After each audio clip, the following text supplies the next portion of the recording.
বিশ্বকাপে প্রথম ম্যাচ হেরে গিয়ে শেষমেশ চ্যাম্পিয়ন হয়েছিল আর্জেন্টিনা। এবার অনূর্ধ্ব-20 কোপা আমেরিকাতেও প্রথম ম্যাচ হেরে যাবার পরে কথা উঠেছিল আবার বিশ্বকাপের স্মৃতি ফিরিয়ে আনবে আর্জেন্টিনা, কিন্তু তা আর হলো না। বরং উল্টো চিরপ্রতিদ্বন্দ্বী ব্রাজিলের কাছে হেরে গিয়েছে তারা।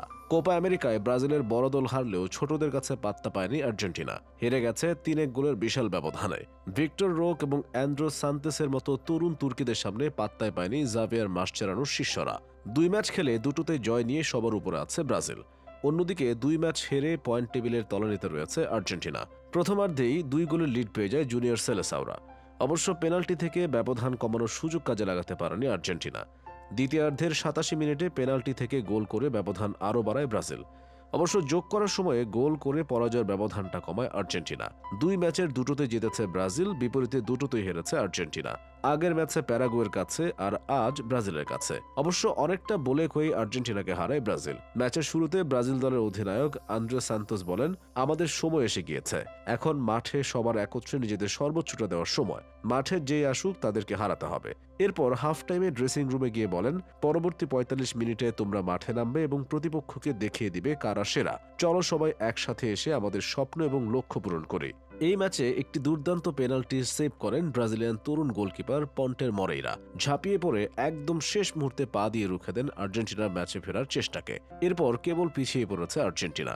শেষের দিকে ব্রাজিলও একটি পেনাল্টি পায় আর সেটির মাধ্যমে ব্যবধানকে নিয়ে যান 3-0-তে। ব্রাজিলের অনূর্ধ্ব-20 সব সময় তারকা তৈরির কারখানা। 2011 সালের ব্রাজিল অনূর্ধ্ব-20 দল থেকে নেইমার, অস্কার, কৌতিনহো, সান্দ্রো, ক্যাসেমিরোর মতো প্লেয়াররা উঠে এসেছিল। এবার অনূর্ধ্ব-20 জাতীয় দলের সবচেয়ে আলোচিত 2 নাম হচ্ছে ভিক্টর রোক এবং আন্দ্রে সান্তোস।